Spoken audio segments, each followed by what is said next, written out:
বছর। বিবাহযোগ্যদের জন্য কি বার্তা বয়ে আনতে চলেছে এই বছর? বিবাহযোগ্যরা সফল হবেন এই বছর। বিবাহযোগ্যদের জন্য ভালো সংকেত বছরের শুরু হতে শেষ পর্যন্ত।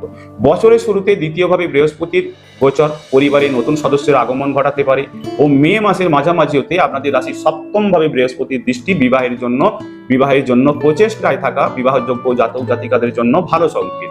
বিবাহযোগ্য জাতক জাতিকাদের বিবাহ সম্পূর্ণ হওয়ার সম্ভাবনা প্রবল এই বছর। বছরের শেষ পর্যন্ত বিবাহ পবিত্র বন্ধনে আবদ্ধ হওয়ার সংকেত থাকছে এই বছর। বিবাহিত দম্পতিদের কেমন কাটবে এই বছর? বিবাহিত দম্পতিদের জন্য মিশ্রিত ফল বয়ে আনার সংকেত। বছরের শুরুতে আপনাদের রাশির চতুর্থ ভাব হতে সপ্তম ভাবে মঙ্গলের দৃষ্টি থাকবে। জীবন সঙ্গীর প্রতি গভীর প্রেম ভালোবাসা থাকার সঙ্গেও কলহপূর্ণ থাকার সংকেত বিবাহিতদের দাম্পত্য জীবন ও চাকরিজীবী কর্মজীবীদের মার্চ মাসের শেষ হতে কর্মসংক্রান্ত দূরত্ব তৈরি হতে পারে।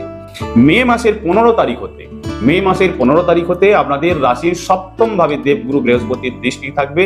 মে মাসের মাঝামাঝির পর দাম্পত্য জীবন সুখময় হয়ে ওঠার সংকেত। দাম্পত্য জীবনে প্রেম ভালোবাসা গভীরতা বৃদ্ধি পাওয়ার সংকেত এই বছর। ও যেসব দম্পতিদের মধ্যে দাম্পত্য কলহ দীর্ঘদিন ধরে চলে আসছে, মে মাসের মাঝামাঝির পর কলহপূর্ণ দাম্পত্য জীবন আনন্দময় হয়ে ওঠার সংকেত ও কথাবার্তা আলোচনার মাধ্যমে সমস্যার সমাধান হওয়ার সম্ভাবনা।